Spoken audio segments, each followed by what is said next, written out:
Здравствуйте, уважаемые друзья! Давайте опять встретимся и поговорим о новой теме, которую мне захотелось осветить. Тема эта достаточно интересная и любопытная. Это тема о женщинах. Итак, мы продолжаем наши размышления, капитальные размышления у биржевого камина. Наверное, вы сейчас все познакомились с этим камином, и вы увидели за моей спиной такие, в общем-то, прекрасные огоньки и поленья, которые сгорают в камине. Ну, пусть это нас иногда сопровождает для того, чтобы мы могли с вами обсуждать некоторые темы. Я эти размышления решил назвать иногда размышлялки, но это как кому будет удобно и выгодно. И тему, которую я решил затронуть, это женщины и инвестиции, и женщины в сравнении с мужчинами. Потому что, несмотря на то, что Бог создал всех людей одинаковыми, тем не менее существует между ними большая и серьезная разница. Эта разница заключается и в психотипе, которые отличают женщин от мужчин, о том, как они идут по жизни, как относятся в принципе к жизни, и от этого формируются их отношение к инвестициям и финансовому планированию. Ну, например, самый простой, в общем-то, взгляд на то, что происходит с женщинами. Женщины, хорошо это или плохо, но живут дольше мужчин.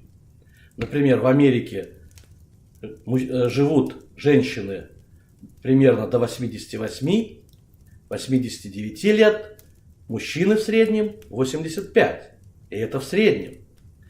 И при этом женщины раньше выходят на пенсию. А это значит, что их активный период значительно короче, а это ведет к тому, что им меньше создается условий и возможностей для инвестирования, для создания своего финансового плана. При этом женщина в семье занимает несколько иное место, и это до сих пор так работает. Мужчины в чем-то их подавляют, и в результате женщина находится в несколько, скажем так, подавленном состоянии, я не буду говорить уж совсем ущербном, так как мы все-таки живем в 21 веке, и мало осталось стран, где бы женщины жили совсем уж в подавленном положении. Но тем не менее, даже в современных странах это до сих пор происходит. И мне бы хотелось познакомить вас с некоторыми фактами, которые сопровождают отношения женщин и мужчин к инвестициям. Как формируются эти отношения? Мы посмотрим цифры, данные и прочие обстоятельства и моменты, из которых должны обязательно сделать вывод. Во-первых, сами женщины. Во-вторых, мужчины и их половинки, которые либо живут как законные супруги, либо просто партнеры, которые живут вместе, но тем не менее они создали семью, такую или другую, и они живут вместе и должны уважать друг друга. Естественно, что это обстоятельство, а именно разница между мужчинами и женщинами, должна браться в учет также и для финансовых консультантов. Потому как многие финансовые консультанты подходят одинаково к мужчине и женщине, когда они начинают разбирать их ситуацию. И в результате получается, что одинаковый, в общем-то, подход создает, возможно, правильный финансовый план для мужчины, но может создать неправильный финансовый план для женщины. И точно так же все складывается наоборот. Например, женщина очень часто игнорирует агрессивные инвестиции, потому что она по своей природе консервативна. Но пока женщина молодая, и мы помним, что ее активный период короче, чем у мужчин, а период, когда она находится на пенсии, на заслуженном отдыхе, намного длиннее, значит, ей нужно больше сбережений на этот период. Это говорит о том, что ей нужно начинать свои инвестиции, свой финансовый план намного-намного раньше, чем мужчина. С другой стороны, не все об этом знают, и это тоже проблема женщин. Сейчас мы тоже это разберем в отдельной презентации после моего такого небольшого выступления. И что же происходит потом? Если женщина не успела начать работать над своим финансовым планом для своих целей и прежде всего для выхода на пенсию, у нее просто нет дальше возможности его создать. Представьте себе, если женщина в 50-55 лет начинает создавать финансовый план, и если мы предложим ей инвестировать агрессивно, то мы введем ее в заблуждение, потому что в серьезном возрасте агрессивно инвестировать нельзя. Это категорически недопустимо. Здесь могут быть только консервативные инвестиции. И здесь есть очень хороший выход, безусловно есть, который мне тоже хотелось бы вам сейчас донести, хотя это и не будет посвящено нашей сегодняшней передаче. Какой же это выход? Этот выход есть, если у женщины есть спутник жизни. И этот спутник жизни заключает страховой контракт, контракт страхования жизни, и женщина в этой ситуации мгновенно находится под защитой. И не зря страховой контракт называют создание наследства росчерком пера. И это действительно так. Поэтому даже в самых сложных ситуациях без финансового специалиста, без серьезного финансового консультанта не обойтись. И об этом мы тоже будем время от времени разговаривать и напоминать вам, чтобы вы знали, что нужно создавать финансовый план вовремя, а если вы опоздали, обращайтесь к своему финансовому консультанту, и вы обязательно найдете хороший, удачный ответ. Как обычно, я хочу предупредить, что наши передачи не являются руководством к инвестиционному консультированию или финансовому планированию. За конкретными советами обращайтесь к своим финансовым консультантам. Можете обращаться к консультантам нашей компании, но это обязательно должны быть частные, приватные беседы и отдельный разбор конкретной, точной ситуации. Что ж, перейдем непосредственно к вопросам ситуации с женщинами, факты и прочие интересные обстоятельства, которые мы с вами рассмотрим. Итак, начнем. Женщины и инвестиции.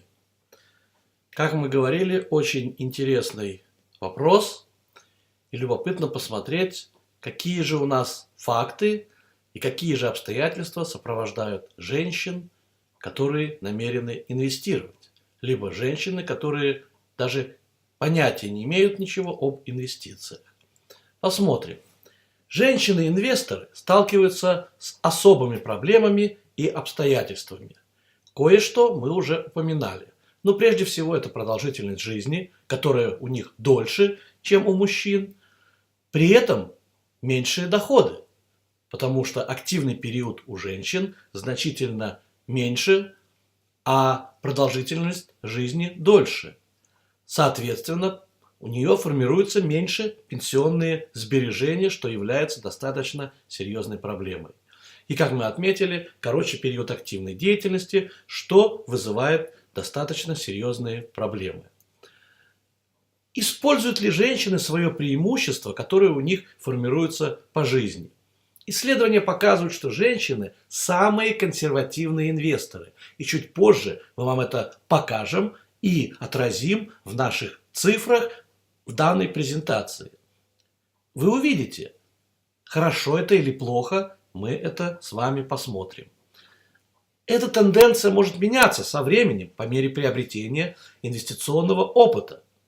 что тоже очень хорошо. Не зря самый лучший инвестор – это инвестор образованный и опытный. Самой большой проблемой для женщины является неприятие риска.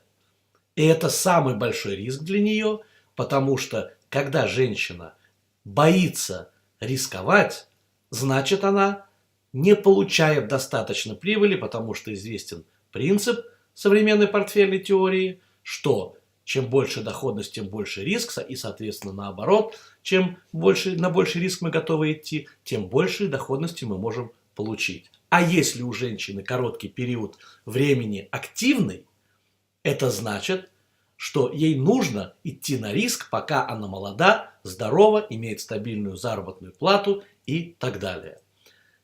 Нужно начинать сейчас. Неважно, сколько женщине лет, в каком она находится периоде, активном, либо она приближается к пенсионному возрасту, нужно начинать сейчас и не бояться, потому что можно начать с небольших сумм, даже если сегодня нет хороших заработков. И инвестировать с определенной периодичностью, раз в месяц, квартал, год. И, безусловно, нужно оценить фактор времени и силу реинвестирования. Время решает очень многие вопросы. Не зря говорят, что долгосрочные инвестиции, как правило, приводят нас к хорошим доходностям и решают наши задачи по накоплению денег для наших целей. И помните, что никогда не поздно начинать, главное начать что-то делать. Давайте теперь посмотрим цифры и очень интересные факты. 84% женщин смотрят на инвестиции как на серьезный инструмент, который создает шансы для выбора. 71% женщин готовы работать с финансовым консультантом, что делает их жизнь значительно легче. Более того, женщины не могут обойтись без финансового консультанта и с удовольствием идут на встречи для того, чтобы получить больше информации от тех людей, которые они встречают в жизни. 72% женщин полагают, что финансовая индустрия устроена так, что вызывает смущение, путает мысли. И поэтому почти 51% женщин полагают, что им нужно владеть знаниями финансового эксперта, чтобы общаться с финансовым консультантом. Правильно ли это? Нет. Они могут общаться с финансовым консультантом, вообще не владея никакими финансовыми знаниями. Но это их серьезно смущает, и поэтому они часто не идут на контакт, не идут на встречи. 53% женщин утверждают, что индустрия не отражает их пожеланий по стилю жизни или реалиям, и только когда они начинают знакомиться с этой индустрией, они вдруг обнаруживают, что с помощью инвестиций, с помощью финансового планирования можно решить огромное количество задач для семьи, для себя, для детей и так далее. 78% женщин стремятся поговорить с финансовым консультантом о том, как инвестиции и финансовое планирование способны улучшить их жизнь, и это отличает их от мужчин кардинально. Потому что мужчины в большинстве своем ищут сами инвестиции, которые стремятся опередить широкий рынок по всем показателям. Для слова скажем, что широкий рынок – это рынок, который отражает поведение основных акций национального уровня. В Америке за широкий рынок принято определять широкий индекс S&P 500, который отражает 70% акций национального уровня, и считается, что они отражают, в общем-то, в целом экономику. И вот мужчины отбрасывают все в сторону, главное им получить хорошую прибыль. И сейчас мы увидим, к чему может привести такое стремление, потому что часто оно ведет к совершенно обратным результатам. Согласно недавним изысканиям, почти 71% активов женщин размещены в наличности, на счетах в банках, то есть они просто не находятся в инвестициях. Женщины, особенно незнакомые с финансовой индустрией, которые никогда не встречали на своем пути финансовых консультантов, они боятся идти в инвестиции, это их пугает, и поэтому они просто хранят там, где им понятно. И даже те, кто решились на инвестиции, ждали до преклонных лет, а потом серьезно жалели, что стартовали очень поздно, потому что со временем женщина приобретает опыт. И она понимает, что надо инвестировать. Она понимает, что нужно создавать финансовый план. А в молодости совсем другая история. В молодости другие, в общем-то, факторы, которые привлекают ее, эту женщину, и поэтому часто сбивается она с правильного пути создания финансового плана. Наиболее важно для женщин это добиться ощущения финансового равновесия и независимости, то есть достаточности денег для жизни и поставленных целей. А для этого нет иного пути, как начать инвестировать и аккумулировать денежные средства, так как это делают мужчины, но с другой стратегией. Женщинам нужно использовать совершенно другие стратегии, чем те, которые применяют мужчины для создания финансового плана. Намерена ли женщина пойти получать образование, сохранить средства на черный день, отправить детей учиться и получать высшее образование, купить жилье или подготовить свадьбу для своих детей? Инвестиции – это лучший метод достичь своей цели. Поэтому нет другого пути, кроме как начинать инвестировать. Но женщина сталкивается с очень серьезной проблемой, которую мы обозначили в самом начале нашей презентации. Потому что в среднем она зарабатывает 83% от того, что зарабатывает мужчина. И поэтому, если она будет сберегать с той же интенсивностью, как мужчина, то этого будет явно недостаточно. И при этом надо не забывать, что женщины живут дольше мужчин. И это серьезнейшая проблема. В этом женщина и мужчина стоят на разных платформах, на разных позициях. И здесь часто они не понимают друг друга. В отличие от мужчин, женщины не склонны к риску. И они стремятся сберегать деньги, а не инвестировать. Поэтому они хранят деньги на счетах в банках, на депозитах, где копеечные доходы идут, под матрасом. И нужно помнить, что такие сбережения ежедневно, ежегодно тают из-за инфляции, которая поедает наши деньги, и женщины, естественно, тоже деньги женщин. И они тают прямо на глазах, и сила и покупательная способность этих денег, которые удалось сохранить, она тает. Поэтому нужно к этому отнестись очень внимательно. Стратегии сбережения денег явно недостаточно для женщин. И как мы уже отметили, это несет в себе риски. Так как чем прирост капитала ниже инфляции, тем риск становится выше. Научно есть такая модель, которая называется граница эффективного портфеля. И она показывает, что если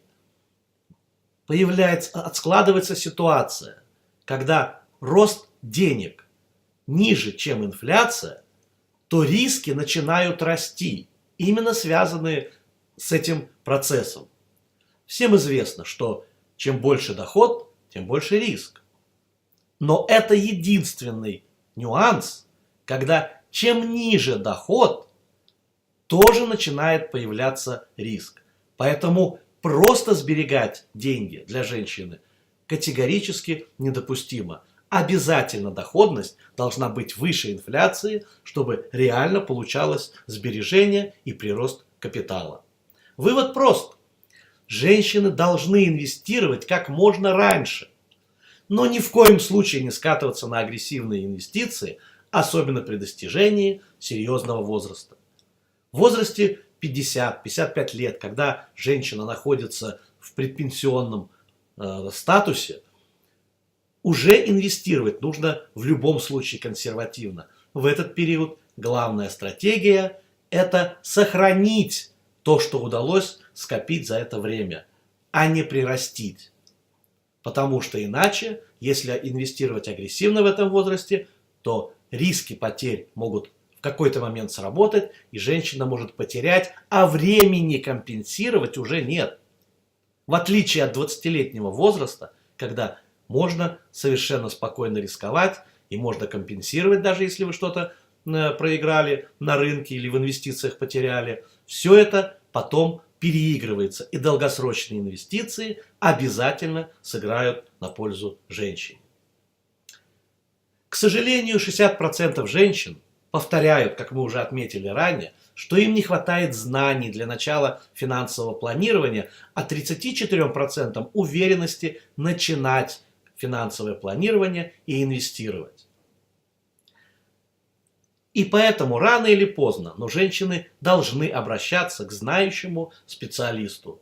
Причем настоящему, не псевдоэксперту, которых сейчас появилось достаточно много в разных странах, и которые заманивают большими процентами, лукавят и так далее. Избегайте таких, а идите к тем, кто научит, кто расскажет, кто даст понять, что такое финансовая индустрия, кто составит правильно финансовый план, и тогда все получится у любой женщины. Роль финансового специалиста – обратить особое внимание на финансовый план и особенности психотипа женщины. И не спутать подход к ней с методами планирования для мужчин. Они все-таки разные. Об этом нужно помнить всегда и самой женщине, и финансовому специалисту, финансовому консультанту, так как это очень важно. И отсюда проистекают советы женщинам. Смотрите дальше, за горизонт ежедневной финансовой активности. Посмотрите, женщины реже, чем мужчины, обращают внимание на создание финансового плана для пенсии. Всего лишь 39% женщин против 58% мужчин. Создание фонда на черный день или такой аварийный запас. 41% женщин против 50% мужчин. И женщинам нужно перейти этот рубеж и думать о создании пенсионных сбережений и запасов на ситуацию, которую я здесь обозначил. А вдруг чего? Да? Вдруг что-то случилось и понадобятся срочно деньги. Также нужно поработать с собственной ментальностью.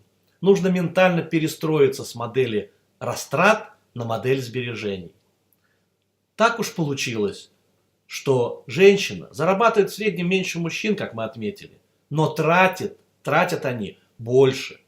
Соответственно, сохраняют и сберегают меньше. Да, женщины ходят по магазинам, они любят разные бутики, покупать платья, покупать вещи красивые, там драгоценности часто. И это несет в себе тоже проблемы. Большая часть женщин характеризует себя как растратчица. Ну, такое слово я тут придумал, растратчица. Может быть, оно не совсем литературно правильное. Особенно это свойственно молодому поколению, которое не думает пока о будущем и совершенно не ощущает, что надо что-то делать. А вот теперь задумайтесь, как вы полагаете, сколько человек серьезного возраста заявляют, когда им исполнилось там 50-60, и они вдруг скажут: я сберегал слишком много в юности, нужно было больше тратить. Конечно же, это единицы, потому что когда человек приходит к пенсионному возрасту, он говорит: о боже, с чем же я сталкиваюсь, и где же теперь брать деньги? На лекарства, на жилье, на ЖКХ и так далее, так далее, так далее. Конечно же, я не призываю к тому, что нужно теперь жертвовать всем подряд. Конечно, нужно жить нормальной, полноценной жизнью, ведь мы говорим о хорошем качестве жизни, чтобы стиль жизни соответствовал вашим рассуждениям, вашему уровню. Но нужно научиться быть избирательной, быть селективной и все-таки ментально переходить на модель сбережений. Относительно детей и супругов женщины и мужчины почти одинаково мыслят и строят стратегии. Ну вот посмотрите сами, что процент женщин, согласных вносить свою долю в семейный бюджет, равен доле мужчины. 93% против 95%. То есть большинство семей ведут единый семейный бюджет. Процент женщин, жертвующих финансы для своего партнера либо супруга, практически равны мужской доле. 53 против 51, что тоже нормально. И одинаково они относятся к детям. 34% женщин против 35% мужчин готовы помогать детям материально. И процент этот практически одинаковый. То есть эта часть уравнивает женщин с мужчинами практически или почти полностью. Очень важный момент. Женщины реже принимают решения по семейным финансам и больше полагаются на мужчин. И часто они попадают в подчиненное положение, так как они подчиняются решениям мужчины. И, наверное, это неправильно, потому что это может привести к проблемам женщины в будущем. Потому что мужчина, да, мы ему доверяем, это умный человек, он принимает решения, но часто он исходит из своих собственных ментальных и личных обстоятельств. Он под себя подстраивает финансовый план и рассуждает, как будет с ним в будущем, но не так, как будет с его половинкой. Вовсе не потому, что он ее игнорирует, а потому что человек так устроен. И поэтому процент мужчин, считающих себя первичным человеком в семье, равен 55%. Вот именно 50% мужчин принимают решения в семье прежде всего. И только 45% женщин. Это важный момент, и женщина должна принимать решения наравне с мужчиной. Семья должна отдельно подумать об особенностях финансового планирования. Это важно, и это нужно учитывать. Женщинам нужно стратегически активно принимать участие в общественной жизни. Серьезный момент, потому что для всех людей, и женщин, и мужчин, в равной степени важны такие понятия, как дружба, понятия, как признание других людей, потому что и женщины, и мужчины в чем-то себя проявляют. Есть ученые, писатели, люди других профессий, где они достигли каких-то достижений. Иногда женщины, да и мужчины тоже, они попадают в проблемы, которыми они хотели бы поделиться, посмотреть, как эти проблемы решали другие люди. И вот посмотрите, как по-разному решают мужчины и женщины, какие разные у них подходы. Мужчины тяготеют к общественной жизни в основном для получения новых финансовых возможностей, получения знаний и часто учить других. Для того, чтобы создать круг знакомых, связей, друзей, где они получают поддержку, где у них появляются возможности для личностного роста, для успеха, возможности в профессиональных и финансовых областях. Женщина же, в отличие от мужчины, стремится отсюда, из общественной жизни, получить моральную и личностную, персональную поддержку. И 63% женщин утверждают, это помогает им в карьере. 38% говорят о том, что это помогло им пережить стресс. И это тоже немаловажно, потому что мы хотим услышать от других людей поддержку. И, конечно же, абсолютное большинство, 92% женщин, не хотят оставаться в одиночестве, особенно когда сталкиваются с проблемами. Им хочется встретиться с другими женщинами, себе подобными, обсудить, поделиться, обсудить задачи и сложности, с которыми они столкнулись. Поэтому участвуйте в общественной жизни, заводите друзей, знакомых, общайтесь максимально и не сторонитесь людей. Еще один раздел, который мне хотелось бы посмотреть, это инвестирование и разница между женщинами и мужчинами. Давайте посмотрим, каково отношение к инвестиционным рискам. Мужчины чувствуют себя спокойно с рисками, как правило. Да, и здесь нам нужно подходить по-разному и принимать разные обстоятельства в учет, но я сейчас говорю в общем. Мужчины готовы принимать повышенные риски и даже делают это даже тогда, когда категорически это недопустимо. Женщина, в отличие от мужчин, не склонна рисковать. Она осторожничает. И даже в тех обстоятельствах, когда нужно принять повышенный риск, особенно в период, когда женщина молодая и имеет стабильный доход, она продолжает сторониться рискованных инвестиций. И это уже будет неправильно, и на это нужно обратить внимание. Если мы посмотрим их отношение к инвестиционным знаниям, то тут очень интересная ситуация. Мужчины чаще всего утверждают, что они и так знакомы с инвестициями. Они сами их изучают, посвящают свое время для этого. И в результате они переоценивают себя и, как правило, говорят: да зачем нам нужны советчики, зачем нужны консультанты? Я и так знаю лучше. Женщина, напротив, они часто знают об инвестициях больше, чем утверждают о себе. И это говорит об их заниженной самооценке в данном аспекте. Но реально они знают значительно больше и достаточно хорошо инвестируются в инвестициях в итоге. Поэтому это тоже нужно учесть. Сам процесс тоже отличает женщину и мужчину. Мужчины предпочитают собирать информацию самостоятельно. И тут очень важный момент. Если информация входит в конфликт с представлениями какого-то мужчины, он просто отвергает эту информацию. Не нужна. Отталкивает, даже если она важная и привлекательная и полезная, но она не укладывается в его миропонимание, и он отказывается ее принимать. Женщина наоборот. Она стремится получить максимум информации от других людей, а получив эту информацию, использует ее и интегрирует в реальность и в жизнь. В результате женщины очень хороши в интерпретировании информации и расшифровке ее для своего понимания, даже если эта информация противоречивая. Важный момент. Поэтому иногда есть смысл посоветоваться с женщиной, как она поняла тот или иной момент и как она готова его использовать. Иногда эти подходы бывают просто парадоксальными и при этом очень выгодными. В плане уверенности в инвестициях тоже следует сказать несколько слов. Мужчины практически самоуверены, так как они уверены в том, что они делают, если уже они начали что-то. Они менее чувствительны к рискам, и в результате это ведет к убыткам для них очень часто.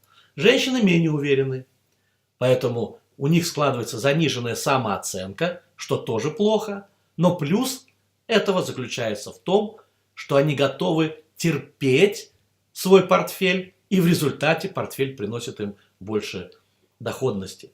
И это одна из причин, почему женщина идет на встречу с финансовым консультантом с большей охотой, чем мужчина. И отсюда проистекает отношение в области терпения к инвестициям. Мужчины нетерпеливы.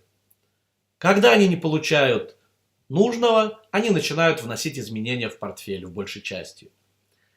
И эта суета вокруг своих инвестиций играет для них злую шутку и приносит убытки. Женщина терпеливей. Она готова наблюдать, полагаться на долгосрочность, и в результате она получает доходность больше. И если что-то ей непонятно, если все-таки нужно менять портфель, а мы знаем, что портфели надо менять, особенно когда на рынке происходят серьезные перемены, либо кризисы, либо еще что-то, она обратится к помощи финансового консультанта. Как мы уже сказали выше, у нее есть такая потребность советоваться с кем-то.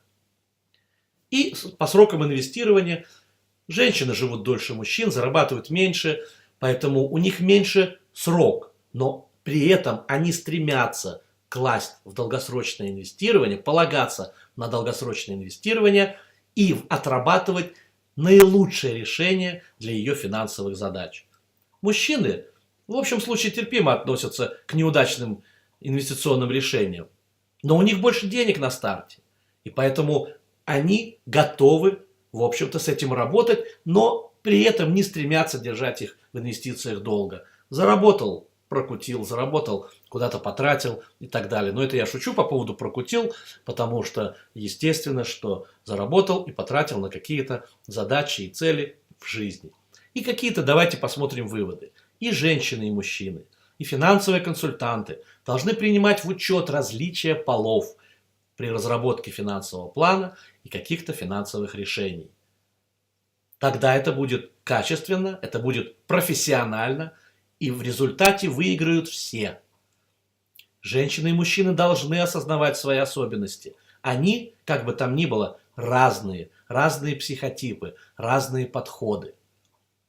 Для женщин и мужчин важно осознать свои инвестиционные цели, записать их на бумагу и после этого строить финансовый портфель, инвестиционный портфель.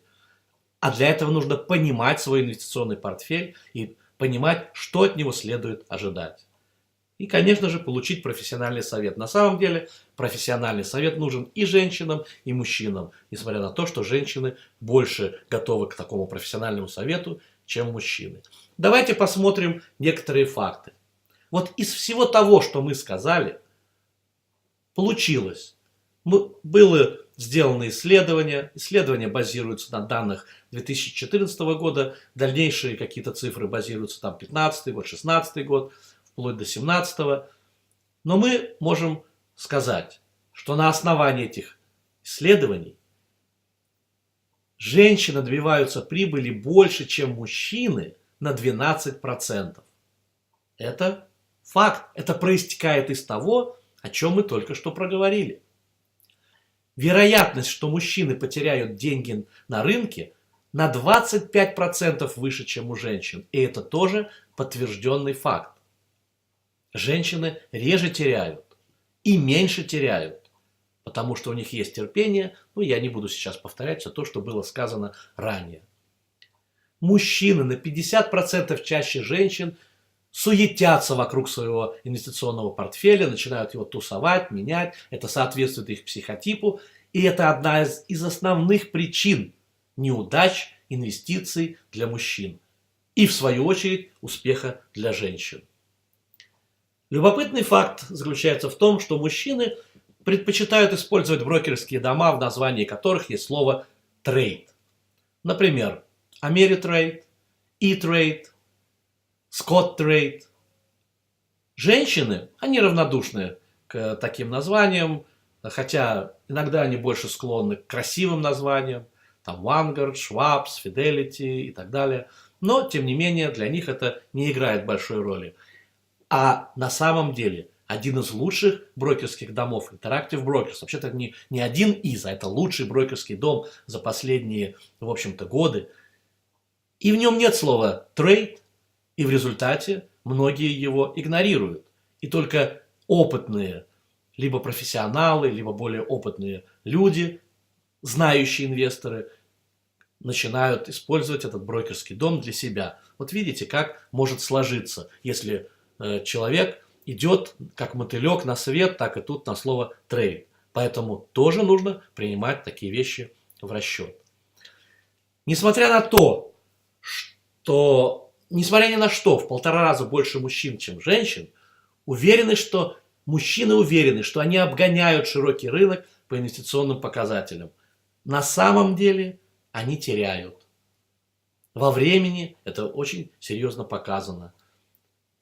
Но они убеждены, что делается все правильно, они на правильном пути и продолжают делать то, что они делали. Еще любопытный момент. Очень много мужчин стремятся инвестировать и приобретать те акции корпораций, которые на слуху. Ну вот сегодня это Tesla, Coca-Cola. И вот они в заголовках новостей, они прямо всех привлекают. Женщины, они менее чувствительны к газетным заголовкам. Им не нужны популярные корпорации. И высказывают свои предпочтения такие, которые не ожидают от них специалисты. Ну, к примеру, вот на данной диаграмме мы видим, что женщины любят инвестировать в банк JP Morgan Chase. Почему? Ну, наверное, потому, что они приходят в банк, там красиво, там их хорошо обслуживают, им это нравится, и тогда они начинают туда инвестировать. Но вообще женщины непредсказуемые, как и во многих других вещах, поэтому вот нет у них такого, в общем-то, четкой зависимости. Интересно, что с возрастом отношение к риску меняется в сторону снижения как у мужчин, так и у женщин. И если мы посмотрим вот на эту точку, это примерно 55 лет, это предпенсионное такое, в общем-то, состояние, где женщина и мужчина начинают мыслить одинаково. То есть происходит полное слияние в ментальности. Почему это происходит? Потому что и мужчина, и женщина к этому времени набираются опыта, они понимают, перед какими новыми задачами серьезного возраста они сейчас столкнутся, к чему они идут. И тут уже не время для мужчин, не время для игр, для женщин не время строить и покупать какие-то красивые безделушки. Следует подумать об очень важных вещах. И тогда мудрость, опыт начинает играть значительную роль. Это тоже очень важно.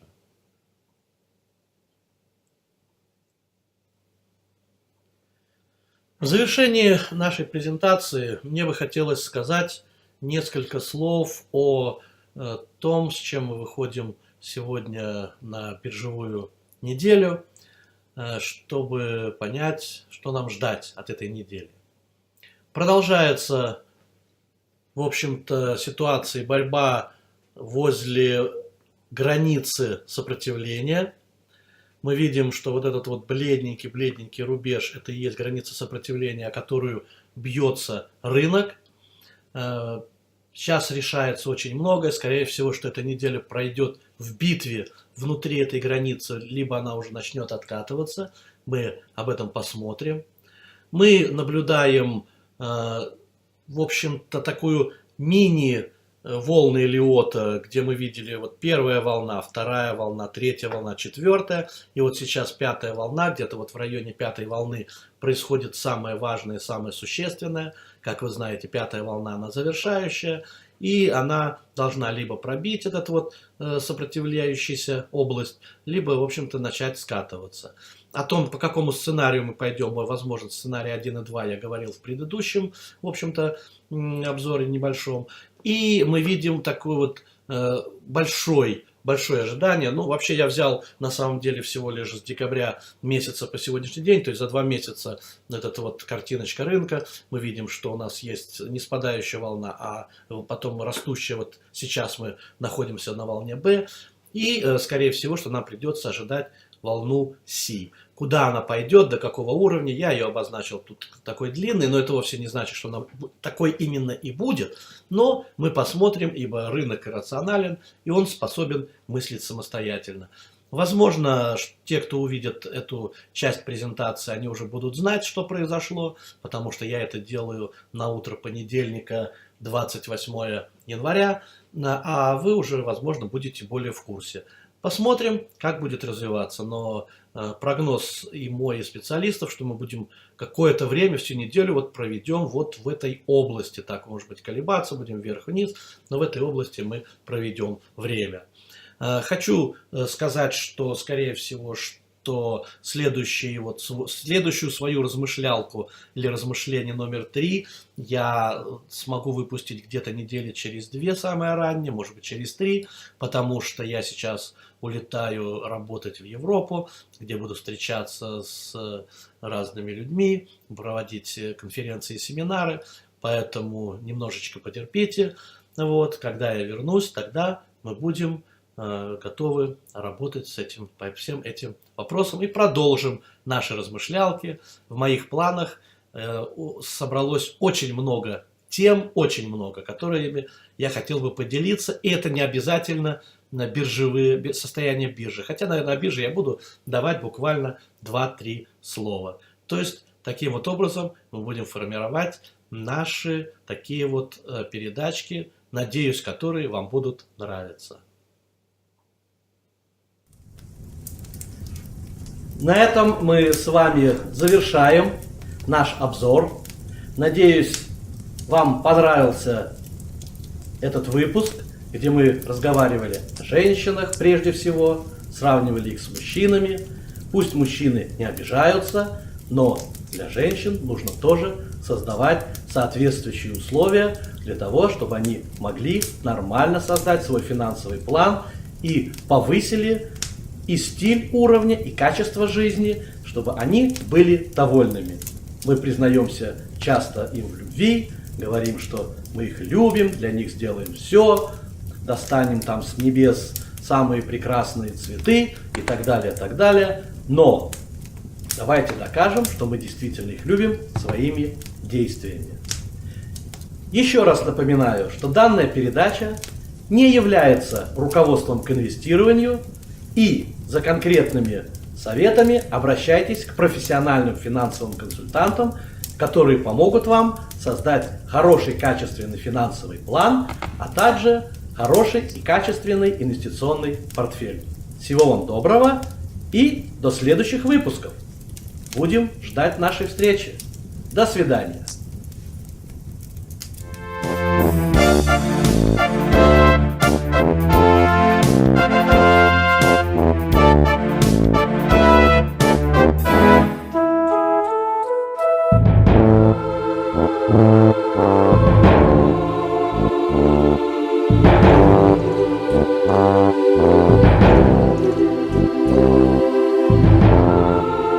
Thank you.